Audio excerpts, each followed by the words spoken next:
ಎಲ್ಲರಿಗೂ ನಮಸ್ಕಾರ ವೀಕ್ಷಕರೇ. ನೀವು ಮೈಕ್ರೋ ಫೈನಾನ್ಸ್ ಅಥವಾ ಸಣ್ಣ ಪುಟ್ಟ ಸಹಕಾರಿ ಸಂಘಗಳಲ್ಲಿ ಸಾಲವನ್ನು ಮಾಡಿಕೊಂಡಿದ್ದರೆ ಮುಖ್ಯಮಂತ್ರಿ ಸಿದ್ದರಾಮಯ್ಯ ಅವರು ಹೊರಡಿಸಿರುವ ಈ ಆದೇಶವನ್ನು ತಿಳಿದುಕೊಳ್ಳುವುದು ಅತಿ ಅಗತ್ಯವಾಗಿದೆ. ಮೈಕ್ರೋ ಫೈನಾನ್ಸ್ಗಳಿಗೆ ಸಂಬಂಧಪಟ್ಟಂತೆ ಮುಖ್ಯಮಂತ್ರಿ ಸಿದ್ದರಾಮಯ್ಯ ಅವರು ಈಗ ಬಹುದೊಡ್ಡ ಆದೇಶವನ್ನು ಹೊರಡಿಸಿದ್ದಾರೆ. ಈ ಮೂಲಕ ಆದೇಶವನ್ನು ಹೊರಡಿಸಿರುವ ಮುಖ್ಯಮಂತ್ರಿ ಸಿದ್ದರಾಮಯ್ಯ ಅವರು ಮೈಕ್ರೋ ಫೈನಾನ್ಸ್ ಮತ್ತು ಸಣ್ಣ ಪುಟ್ಟ ಸಂಸ್ಥೆಗಳಲ್ಲಿ ಸಾಲವನ್ನು ಮಾಡಿದವರಿಗೆ ಗುಡ್ ನ್ಯೂಸ್ ಕೊಟ್ಟಿದ್ದಾರೆ ಅಂತ ಹೇಳ್ಬೋದು.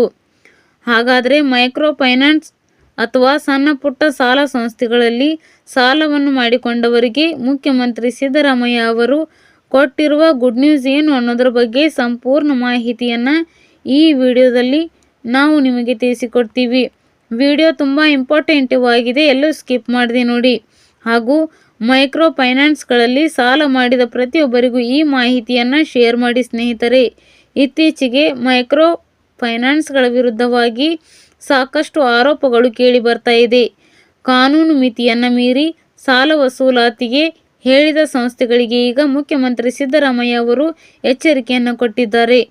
ಕೆಲವು ಮೈಕ್ರೋ ಫೈನಾನ್ಸ್ಗಳು ತಮ್ಮ ವ್ಯವಹಾರವನ್ನು ಹೆಚ್ಚಳ ಮಾಡಿಕೊಳ್ಳುವ ಉದ್ದೇಶದಿಂದ ಮಿತಿಯನ್ನು ಮೀರಿ ಒಬ್ಬರೇ ಸಾಲಗಾರರಿಗೆ ಮೇಲಿಂದ ಮೇಲೆ ಸಾಲವನ್ನು ಕೊಡುತ್ತೆ.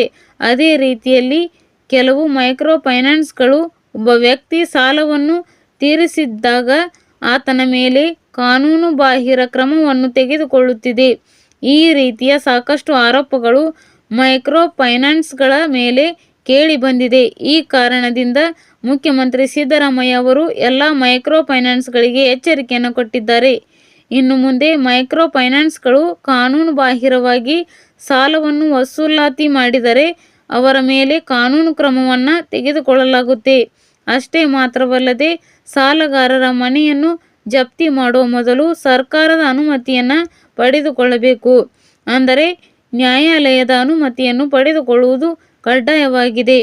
ಈ ಮಿತಿಯನ್ನು ಪಾಲನೆ ಇದ್ದರೆ ಅವರ ನೋಂದಾವಣಿ ಪರವಾನಗಿ ಪತ್ರವನ್ನು ರದ್ದು ಮಾಡಲಾಗುತ್ತೆ ಅಂತ ಸಿದ್ದರಾಮಯ್ಯ ಈಗ ಎಚ್ಚರಿಕೆಯನ್ನು ಕೊಟ್ಟಿದ್ದಾರೆ. ಒಬ್ಬರೇ ವ್ಯಕ್ತಿಗೆ ಪದೇ ಪದೇ ಸಾಲವನ್ನು ಕೊಡಬಾರದು ಮತ್ತು KYC ಇಲ್ಲದೆ ಸಾಲವನ್ನು ಕೊಡಬಾರದು ಅಂತ ಈಗ ಸಿದ್ದರಾಮಯ್ಯ ಅವರು ಆದೇಶವನ್ನು ಹೊರಡಿಸಿದ್ದಾರೆ. ನಿಯಮ ಉಲ್ಲಂಘನೆ ಮಾಡಿದ ಮೈಕ್ರೋ ಫೈನಾನ್ಸ್ಗಳ ಲೈಸೆನ್ಸ್ಗಳನ್ನು ರದ್ದುಗೊಳಿಸಲಾಗುವುದು ಅಂತ ಈಗ ಎಚ್ಚರಿಕೆಯನ್ನು ಕೊಡಲಾಗಿದೆ.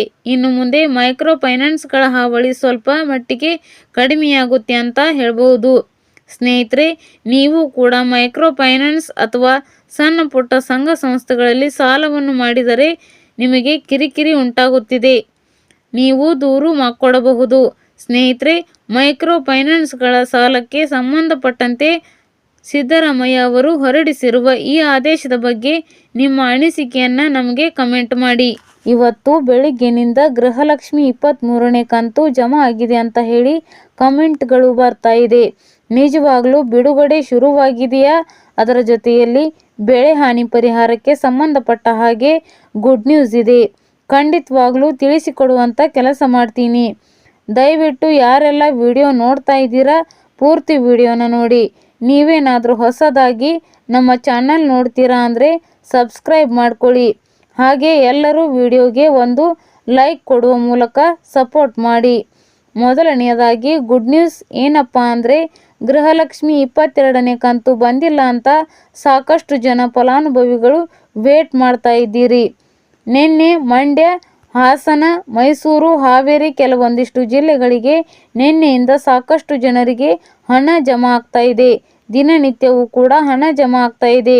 ಬಟ್ ನಿನ್ನೆ ಒಂದು ಸಾಕಷ್ಟು ಜನರಿಗೆ ಹಣ ಜಮಾ ಆಗ್ತಾ ಇದೆ. ನೀವು ಸ್ಕ್ರೀನ್ನಲ್ಲಿ ಕೂಡ ನೋಡ್ತಾ ಇರ್ಬೋದು. 3ನೇ ಕಂತು, ಅದರಲ್ಲೂ ಸಹ ಸಾಕಷ್ಟು ಜನ ವೇಟ್ ಮಾಡ್ತಾ ಇದ್ದೀರಾ. ಗೃಹಲಕ್ಷ್ಮಿ 23ನೇ ಕಂತು ಈಗ ಕೆಲವೊಂದು ನಾನು ವಿಡಿಯೋ ಮಾಡೋಕ್ಕಿಂತ 1 ಅವರ್ ಮೊದಲು ಕಮೆಂಟ್ಗಳು ಬರಲಿಕ್ಕೆ ಶುರುವಾಗಿದೆ. ನೀವು ಸ್ಕ್ರೀನ್ನಲ್ಲಿ ನೋಡ್ತಾ ಇರ್ಬೋದು. ಈ ರೀತಿಯಾಗಿ ಕಮೆಂಟ್ಗಳು ಬರ್ತಾ ಇದೆ. ದಯವಿಟ್ಟು ಯಾರೆಲ್ಲ ಕಮೆಂಟ್ ಮಾಡ್ತಾ ಇದ್ದೀರಾ, ನನ್ನ ರಿಕ್ವೆಸ್ಟ್, ನಿಜವಾಗ್ಲೂ ನಿಮಗೆ ಪ್ರಾಮಾಣಿಕತೆಯಿಂದ ನಿಮಗೆ ಏನಾದರೂ ಹಣ ಜಮಾ ಆಗಿದ್ದರೆ ನಮ್ಮ ಟೆಲಿಗ್ರಾಮಲ್ಲಿ ನೀವು ಕಳುಹಿಸ್ಬೋದು. ಮತ್ತು ಪ್ರೂಫನ್ನು ಇನ್ಸ್ಟಾಗ್ರಾಮ್ ಮತ್ತು ಫೇಸ್ಬುಕ್ಕಲ್ಲಿ ಕಳಿಸ್ಬೋದು. ನಿಮಗೆ 22ನೇ ಕಂತು ಯಾವಾಗ ಬಂದಿತ್ತು DBT ಕರ್ನಾಟಕದ ಆಫ್ ಪ್ರೂಫ್ ಕಳಿಸಿ 23ನೇ ಕಂತು ಜಮಾ ಆಗಿರುತ್ತಲ್ಲ ಅದರ ಸ್ಕ್ರೀನನ್ನು ತಪ್ಪದೇ ಕಳಿಸಿ, ಓಕೆನಾ?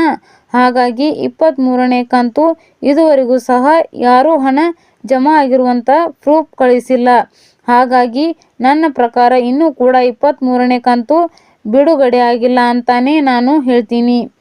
ಯಾವಾಗ ಪ್ರೂಫ್ ಬರುತ್ತೆ ಆವಾಗ ಮಾತ್ರ ನಾನು ನಂಬೋದು ಅಂತ ಹೇಳ್ಬೋದು.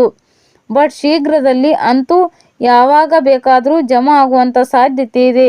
ಯಾಕೆಂದರೆ ಬಹಳ ದಿನಗಳಿಂದ ಡಿಲೇ ಆಗಿರೋದ್ರಿಂದ ಮತ್ತು ಅದರ ಜೊತೆಯಲ್ಲಿ ಬೆಳೆ ಹಾನಿ ಪರಿಹಾರಕ್ಕೆ ಸಂಬಂಧಪಟ್ಟ ಹಾಗೆ 8ರಿಂದ 10 ದಿನದಲ್ಲಿ ಏನು ಉತ್ತರ ಕರ್ನಾಟಕದ ಭಾಗದಲ್ಲಿ ಅಕ್ಟೋಬರ್ ತಿಂಗಳಲ್ಲಿ ಸಿಕ್ಕಾಪಟ್ಟೆ ಅತಿವೃಷ್ಟಿ ಆಯಿತು, ಹೆಚ್ಚಾಗಿ ಮಳೆಯಾಗಿ ಬೆಳೆ ಹಾನಿ ಆಯಿತು. ಅದಕ್ಕೆ ಸಂಬಂಧಪಟ್ಟ ಹಾಗೆ CM ಸಿದ್ದರಾಮಯ್ಯನವರು ಸರ್ವೆ ಕಂಪ್ಲೀಟ್ ಆಗಿ ಮುಗಿದಿದೆ.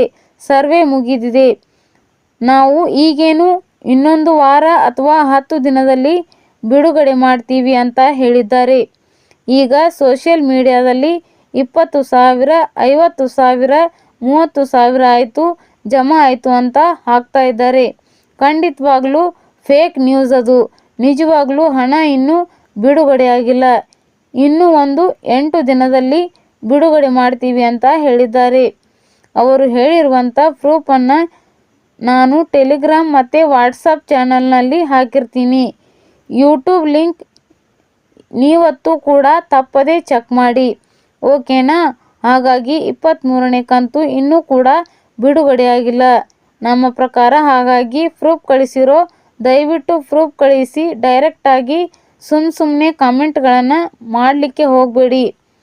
ಯಾರು ಯಾವ ಜಿಲ್ಲೆ ಅಂತ ಹೇಳಿದಾಗಲೂ ಸಹ ನೀವು ರಿಯಾಕ್ಟ್ ಮಾಡ್ತಾ ಇಲ್ಲ, ಪ್ರೂಫ್ ಕೂಡ ಕಳಿಸ್ತಾ ಇಲ್ಲ. ಸುಮ್ಮನೆ ಕಮೆಂಟ್ ಮಾಡೋಕ್ಕೆ ಹೋಗಬೇಡಿ, ಓಕೆನಾ?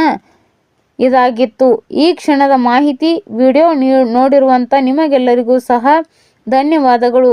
ವಿಡಿಯೋ ಇಷ್ಟ ಆದರೆ ಲೈಕ್ ಮಾಡಿ, ಶೇರ್ ಮಾಡಿ, ಸಬ್ಸ್ಕ್ರೈಬ್ ಮಾಡಿ.